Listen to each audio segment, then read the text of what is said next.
What's going on? Welcome back to Real World Tool Reviews. Today I wanted to talk about beater tools. That is shitty tools or tools that you don't care about, or sometimes it's tools that are just beasts and you're not worried about them breaking, and that's why you're not afraid to abuse them. I have all of these. Most of these are just shitty tools, shitty old tools that are replaceable. But because they're shitty beater tools, they last forever. I don't know what it is about them, but I've had all of these things for a long time, and they just keep on keeping on. So I just wanted to give you an assortment of beater tools that I think are important for everybody to have, because if you spend a lot of money on tools like I do, you don't want to mess up your expensive pliers and your expensive meter and shit like that. So this is the junk I use. I even have a beater meter, which rhymes, and that's funny. Beater meter is what this is. It's a Sperry Volt Doctor. I don't know. I really don't even know much about it. I've just had it forever. I don't know where I got it. I think it must have ended up in my tool bag years ago on a job or something. I probably accidentally stole it from somebody, to be honest. But it's just a beater meter, and it works. It's just reliable. It just does the voltage, and it has continuity too. You need batteries for the continuity part, but if there's no batteries in it, you don't need the battery for the volt detector. If there's power, it'll detect it. And it's just like, I don't know, sometimes I'll just grab it because it's just fun to use, you know? And you can stick it into an outlet the way these are, which is nice. So that's a beater meter.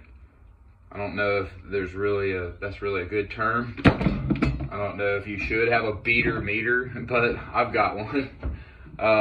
You gotta have beater pliers, you know. These were in my first video I ever did about channel locks. I've had these for, God knows, a long time. And the teeth are worn all the way down, and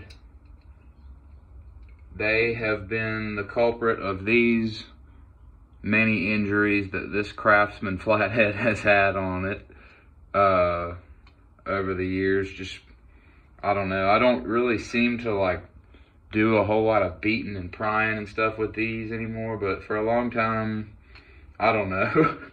These got me through some stupid jobs. I was probably doing stupid stuff with it.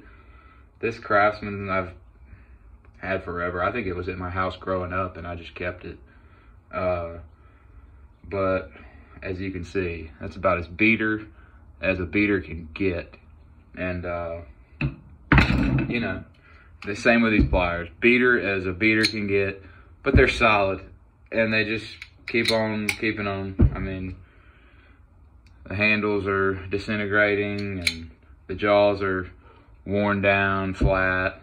But I still use them every once in a while. I can't seem to part with them. These are my beater needle nose Irwin brand. These are the ones I'll use if I don't feel like going to get my tub drain wrench. I'll stick these needle nose down in the drain and turn them with a pair of channel locks. I'll wrench that drain out because I just don't care about them. If they broke, it's no big deal. They're rusty, they're old, they're shitty anyway, and I just don't care. That's what's great about them. Beater pry bars, great to have. They make some expensive pry bars, you could buy Snap-on pry bars and stuff. I don't have any, but I have these Lang pry bars actually, and they're made in the USA, and I really like them. They got striking caps. They're really good. And pry bars are meant for beating on, but I got a set of these, and this is the one I use the most. This is a Harbor Freight Pittsburgh pry bar, and I use it all the time. I put it through hell. Because I don't care about it, but it hasn't broken, and it's just important to have some shit like this that you just you can beat on and it's okay. It's always important to have different kinds of beater flatheads. I even have good beater flatheads, DeWalt ones that I should have brought and put in this video, but I don't. I'll probably do a review on those. They're really good striking cap screwdrivers, and they're great. But this Stanley, old Stanley, you see how that flathead's just rounded. That's because I use this for scraping, just cleaning out cracks in floors, whatever. I mean, this is the one I use for like just poking, scraping, popping, anything stupid that you shouldn't be using a flathead screwdriver for. I use the Stanley for, and that's why it looks like that. This thing, this is a actually awesome little green, no-name, striking cap flathead. I have been beating on this damn thing for years, and I cannot break it. I mean, I don't know what it is about it, but it just, it'll beat on shit, and it's held up. I actually really like this screwdriver for some reason. I don't know what the brand is. I don't know anything about it other than it's just a little green bitch. It's a beast. The cheapest chisels you can buy at Home Depot, Buck Brothers. You gotta say that name carefully. Buck Brothers. These are just shitty chisels. I mean, I don't care if I hit a nail with this and fuck it up and I have to grind it, whatever. I don't care. I don't buy expensive chisels. I'm not a wood whisperer. I'm not a wood magician.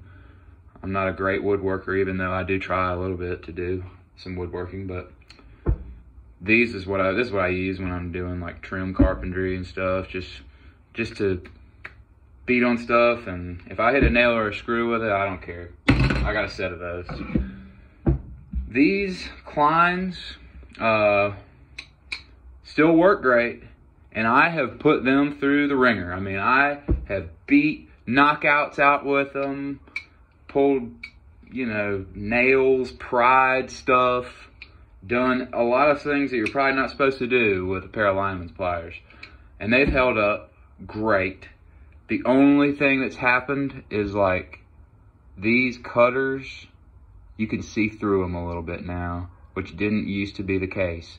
And that is from me beating on this side.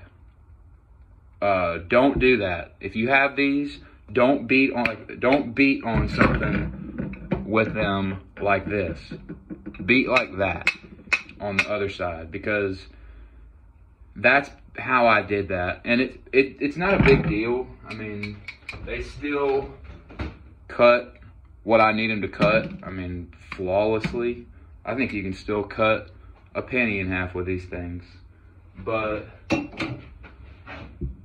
this is the tool that I would say, like, it's very high quality. They're very expensive. You can beat on stuff with these. Be careful how you beat on stuff with these. But they're just so beastly that I'm not super scared of breaking them. And they have a lifetime warranty, I'm pretty sure. So I could probably get these replaced if I wanted to, just based off of that, maybe. But I don't want to, because they still work great and I love them. And the last beater thing in here is just like a cheap Pittsburgh dead blow. This is one of my favorite things ever to keep in the shop. I take it with me camping, like for doing tent stakes, and I just beat on whatever with it, and I don't care about it at all. I mean, a hammer is one of those things that you can buy an expensive hammer. I don't really see the point in it, but I have some nicer hammers. But this thing's like maybe my favorite hammer because it's just a big plastic bitch. And I don't give a damn about it. And it's got a lifetime warranty. You break this thing, get a new one. Get a new piece of junk to break, and you've got one forever. You pay like whatever it is, $7, and you got one forever. So and I have this little pouch in the background because these are my tools that I don't really want to mess up. Some of my favorites. They're what I take, you know, if I'm serious about something. But you gotta have this collection of junk to abuse the shit out of and beat on, you know, beater tools. That's this video. Thanks for watching.